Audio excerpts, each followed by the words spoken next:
Strutturi antiki fl-Isptar Ġenerali ta' Għawdex bdew jitwaqqgħu il-ġimgħa wara nofsinhar biex posthom tieħdu l-Iskola Medika ta' Barts. Wara li l-permess tal-bini kien approvat mill-Awtorità tal-Ippjanar ftit tal-ġimgħa ilu, it-tmexxija ta' Vital Global Healthcare rat li tibda minnu fih bilan li l-Iskola ta' Barts and the London School of Medicine and Dentistry tibda tilqa l-istudenti minnu fih.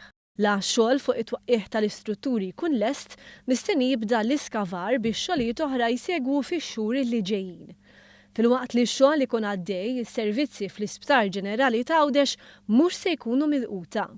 Id-dekan tal-Mediċina fih dan l-Iskola ta' Barts, Andrew Warrens, irrimarka li dan il-proġett huwa l-frott ta' relazzjoni b'saħħitha li nibtet f'sentejn u nofs. So it is a very exciting partnership because we certainly know that patient outcomes improve in the context of an academic environment in a teaching hospital. So it's exciting to think that we're going to be contributing to the health of people here in Gozo, but also generally in Malta. And it's not really the start. We've done a lot of work to get to this point, and we are now very close to welcoming our first students in about 6 months' time, in September of 2017. So really we're getting close to the day when we actually see our first students and start training them. So that's very exciting. Barts and the London School of Medicine and Dentistry mistennija tilqa' 300 student fuq perjodu ta' 5 snin.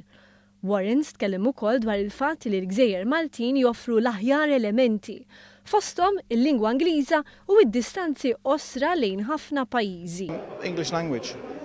The English language in Malta is very accessible to the vast majority of the population.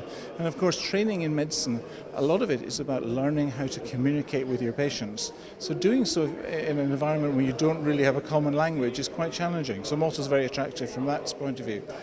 And of course, it's not very far away. It's 3 hours on a plane. So there were lots and lots of very good reasons why Malta was an appropriate place to have our first international medical school.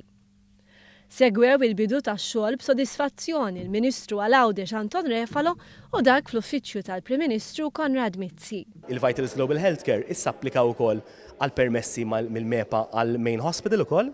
Qed nistennew fil-ġranet li ġejjin li l-awtoritajiet jagħtu terms of reference għall istudji ambjentali dwar dan kollu.